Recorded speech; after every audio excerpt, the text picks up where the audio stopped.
Oke, di sini saya akan menjelaskan skema dari seks reversal.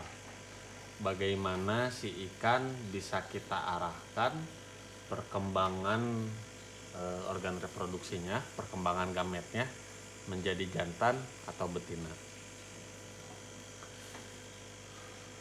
Seperti yang kita tahu, ikan itu kromosom seksnya pada umumnya XX untuk ikan betina dan XY untuk ikan jantan. Nah, ketika ikan ini kawin, mau itu alami atau buatan, akan menghasilkan populasi XX dan juga XY.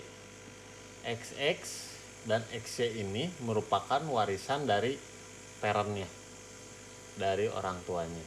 Populasi yang ini mewariskan X dari parent yang betina, ini juga menghasilkan mewariskan X ini yang dari jantannya.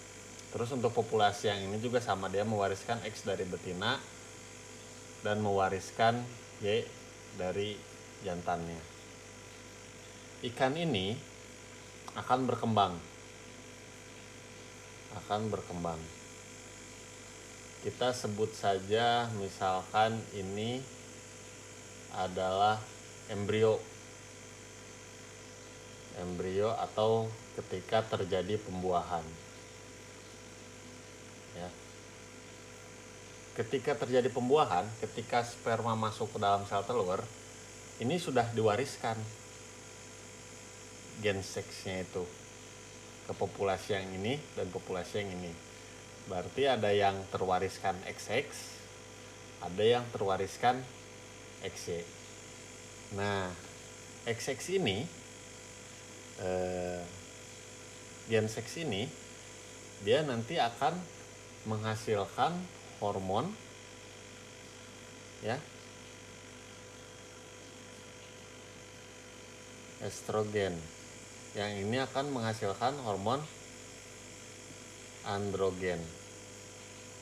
Hormon estrogen ini merangsang si ikan berkembang menjadi betina. Dan hormon androgen ini akan merangsang ikan menjadi jantan. Jadi hormon inilah yang memerintahkan perkembangan gamet menjadi jantan. Hormon ini juga yang memerintahkan perkembangan gamet menjadi betina. Ini terjadi ketika fase diferensiasi seks. Ya, ini terjadi ketika fase diferensiasi seks. Berapa lama? Pada ikan itu beda-beda waktunya.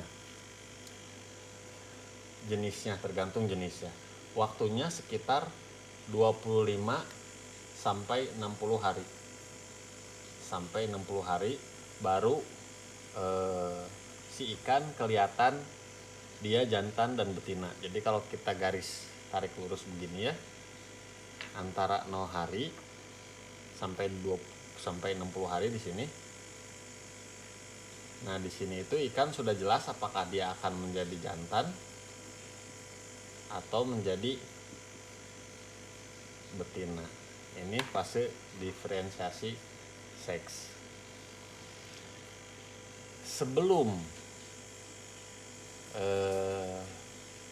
warisannya ini ya, kromosom seksnya ini menghasilkan estrogen dan yang ini menghasilkan androgen, kita kasih rangsangan hormon eksternal dari luar. Jadi kita akan mempengaruhi si ikan sebelum ininya keluar, mempengaruhi si ikan agar dia berkembang sesuai dengan apa yang kita mau gitu. Misalkan kita kasih hormon jenis androgen 17 alfa metil testosteron. Ini kita kasih ke sini. ketika masa diferensiasi seks.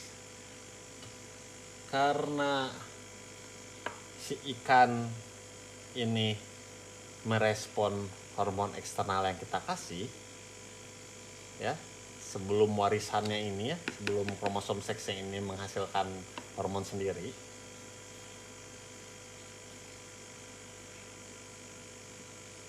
maka si ikan akan berkembang menjadi jantan. Istilah nama ngabobodo,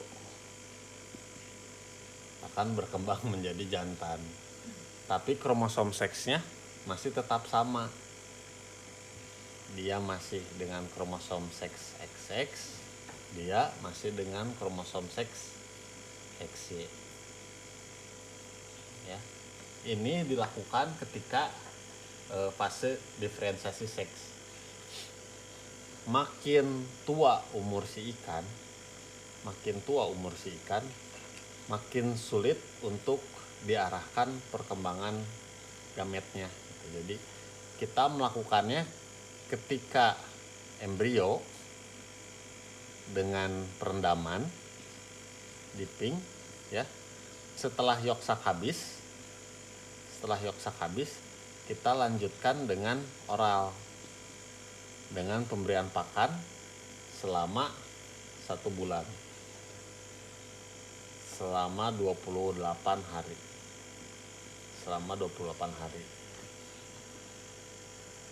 hingga pada akhirnya ikannya berkembang jadi jantan. Jadi kan kita kasih hormon secara eksternal sebelum si kromosom seksnya ini menghasilkan hormon alami yang seharusnya.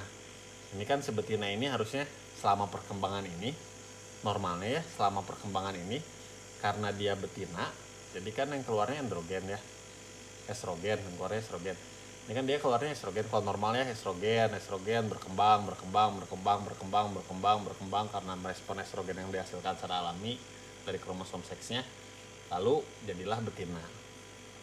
Nah, karena si ikannya kita kasih metiltestosteron, kita kasih jenis hormon androgen, sebelum si estrogennya ini keluar, jadi si ikan ini merasa bahwa dia itu harus berkembang menjadi betina walaupun kromosom seksnya jantan.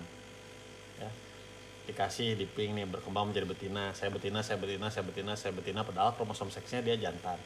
Terus waktu pemeliharaannya juga, waktu pemeliharaan larva ya, masih diferensiasi seks, dikasih pakan yang mengandung androgen, dikasih pakan yang diperkaya oleh 17 alfa metiltestosteron. Terus dia dirangsang terus bahwa si ikan ini harus berkembang menjadi betina walaupun kromosom seksnya X. Jadi saya jadi jantan.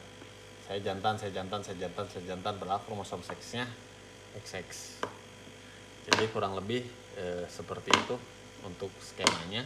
Yang penting ini dilakukan ketika fase diferensiasi seks. Makin tua umurnya, makin sulit untuk diarahkan dia menjadi jantan atau betina sesuai dengan hormon eksternal yang kita berikan. Oke, sampai sini dulu penjelasan dari saya. Nanti akan saya tambahkan dengan video-video penjelasan selanjutnya.